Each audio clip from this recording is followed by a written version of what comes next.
We're down here at Storage Technology Centre at Cawood, just outside Sowerby. I'm down here today with Jonathan Blake from ADAS, and we're having a look through the variety plots down here. We've got 36 varieties this year. Anything we should be worried about at the moment? There's a lot of yellow rust out there, isn't it? It's been out there since February in some of these varieties, and Champion we're looking at now is particularly bad. Typhoon's got a lot in it. There's quite a few like Scope and Beowulf that are also seeing a lot, and Dawson as well. But I think here actually we're also seeing it in Graham, and that's slightly unusual because Graham's considered one of those varieties that's a little bit less prone now, but yeah, no, clearly we're still learning a lot about this new yellow rust race that we're seeing this year. I think we're seeing it earlier this year than last, and that's last year we had cold weather at this point that really kept it in check. So we saw a lot of yellow rust last year despite the weather.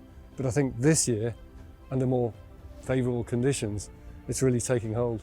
Jonathan, as you alluded to, this YR15 race coming in, how is that in the certain varieties that it affects? How is that changing or adapting your spray program, especially looking forward to T1 timing in the next month? Yeah, well, I think it's a really interesting point. I mean, our whole programs are built around Septoria control.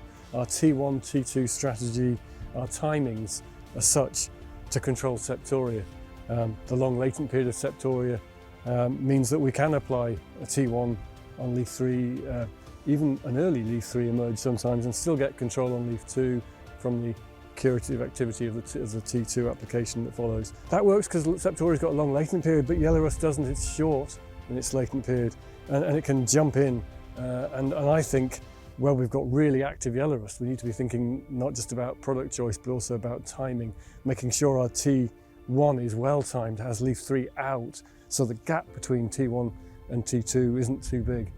I think that's especially the case where yellow rust is problematic. I think it's in some circumstances actually there's a case for even going back in between T1 and T2 to try and keep that yellow rust in check. So kind of T1.5. Yeah, I think that has a place on Champion especially, because you're never going to fully control this. No. It's always going to be there. Obviously we're here in North Yorkshire, so if you're thinking sort of in this region, having a fairly kind back end, everything was drilled fairly early, I would say, sort of middle of September towards the end, I would say 90% of things were in the ground. So thinking about that, we do have some really forward, fairly thick, lush crops. What would you be thinking as an option for T1 in those kind of situations? Well, I mean, you're right. I mean, I think the crop we're looking at here is perhaps a little on the thin side compared to a lot of those that are out there. That earlier sowing and the mild, wet winter we've had will have meant that Septoria has changed the rating, or those conditions will have changed the ratings of many of these varieties. A lot of our varieties are now 6s and 7s for Septoria, but those conditions will have made them 5s. So we have to bear Septoria in mind as well, both T1 and T2, because it could easily be a problem this season. Yep. And I guess the weather in the next 6 weeks, 8 weeks will determine just how much of a problem it is. And then in terms of, obviously we're in an area where there is sugar beet grown and potatoes and roots.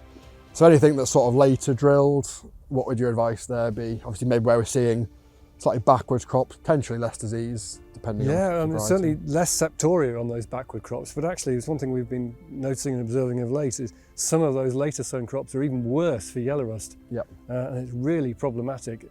And there's a good known association between later planting and higher levels of yellow rust, and it's very definitely being seen by a lot this year. So the double whammy of sort of later drilling, higher risk of yellow rust, coupled with the YR15 yellow rust gene is really taking its toll on some of those later. Yeah, no, it will be. Crops full of yellow rust. This race seems to be coming in earlier than the older races. I mean, we're not seeing it yet in Skyfall or Zayat, but we are seeing it in the Champions. It seems to be able to flourish in conditions that wouldn't normally be that favourable for yellow rust, which to me says these varieties are just that little bit more susceptible than those older varieties were.